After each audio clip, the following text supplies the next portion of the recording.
Alors oui, je viens témoigner devant vous. Je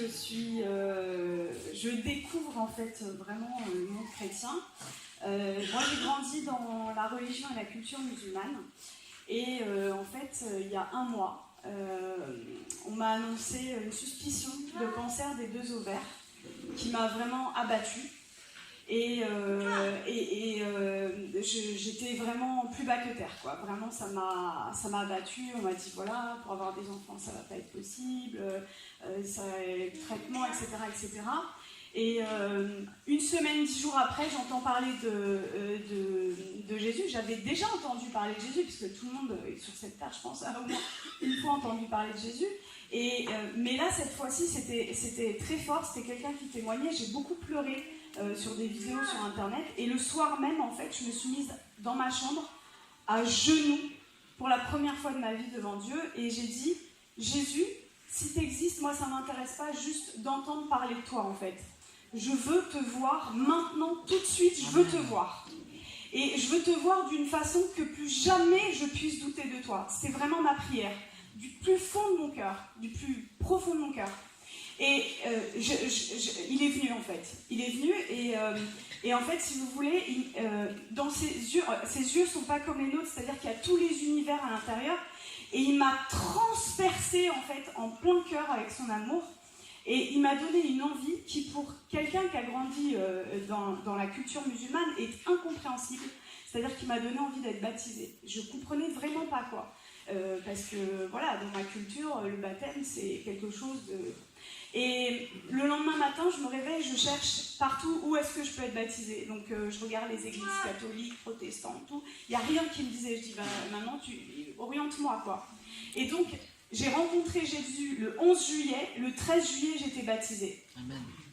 Et le soir même, je me retrouve dans ma chambre et en fait, juste pour vous dire, j'avais des douleurs depuis 4 ans, tous les jours.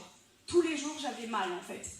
Et le soir même, je me retrouve dans mon lit et je commence à parler une langue où je comprends aucun mot. Et chez les musulmans, tout ça n'existe pas. Donc, j'avais jamais entendu parler du parler en langue, etc.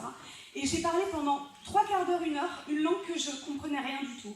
Et à la fin, ça s'est arrêté. Et là, mes douleurs, pour la première fois depuis 4 ans, disparues. Plus de douleurs.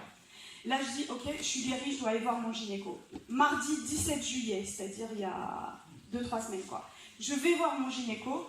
Et il me dit, vous avez fait votre IRM, les marqueurs tumoraux, Et il me dit, alors c'est pas un cancer malin, mais c'est une maladie d'un stade très très sévère. On va opérer, etc. Et là, je le regarde et je lui dis, vous savez pas ce que je vais vous dire, mais je suis guérie. Je lui ai pas dit, je pense être guérie, je lui ai dit, je suis guérie. Et il a rigolé un petit peu, il m'a dit, parce que le déni de la maladie existe en médecine, quoi, chez beaucoup de monde. Et il m'a dit, allez, on va faire l'examen. Et donc, mardi 17 juillet, il me fait l'examen, il n'y avait plus rien en fait. Et sur mon ovaire droit, il y avait 2 images. Donc, il arrive sur l'ovaire droit avec la sonde et il me dit, ah, il y a 2 images. Et il me dit, ah, mais attendez, ce sont les follicules de maturation. Les follicules de maturation dans les ovaires, c'est ce qui donne les ovules en fait, pour la reproduction. Et moi, j'en avais plus. Et là, il retire la sonde, il me dit, allez, vous allez m'expliquer ce qui s'est passé. Je lui raconte que j'ai rencontré Jésus, etc. Et il me dit, bon, écoutez, parce que je suis médecin juste à côté de chez lui, dans le cabinet. Il me dit, bon, moi, je vous crois parce que je suis juif, mais gardez ça pour vous. Et j'ai rigolé, je lui ai dit, je veux que le monde entier sache que Jésus est vivant.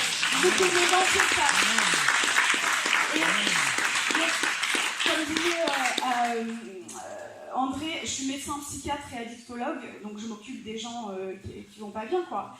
Et ma pratique, en fait, c'est pas qu'elle a changé, elle a été bouleversée au cabinet, et en fait, il se passe des délivrances, des guérisons, mais incroyables.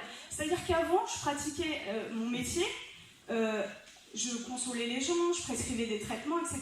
Et je renie pas du tout, j'ai fait 13 ans d'études, je renie pas du tout ça. Mais aujourd'hui, j'ai une clé, en fait, et je vois des délivrances, mais j'aurais même pas pensé possible, en fait. Le Seigneur, en fait, à la fin de mes études, moi, j'ai dit, je veux plus travailler à l'hôpital, c'est cabinet seulement.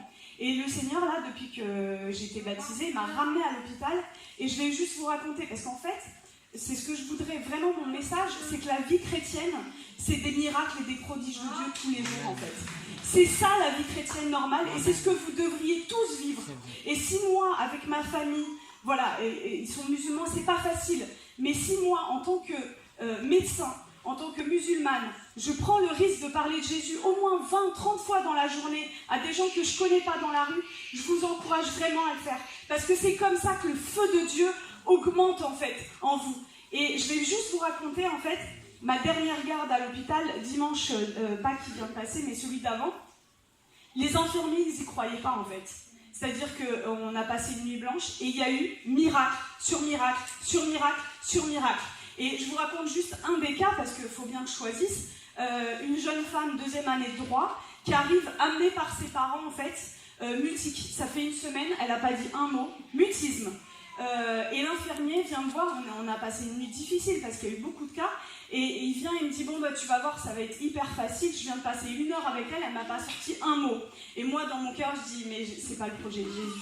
Et j'arrive dans la chambre, je lui dis bonjour, je lui présente ma main pour lui serrer la main, et là, elle ne répond pas. Et intérieurement, je fais une prière de délivrance au nom de Jésus. Et là, elle commence à me parler normalement, mais vraiment normalement, quoi. Et l'infirmier arrive 5-10 minutes après, il ouvre la porte et il nous regarde, et au lieu de venir s'asseoir à côté de moi, parce que quand on voit un patient, en fait, le médecin et l'infirmier sont à côté, il va au fond de la chambre, il croise les bras, il nous regarde. Et je vois, il se gratte la tête.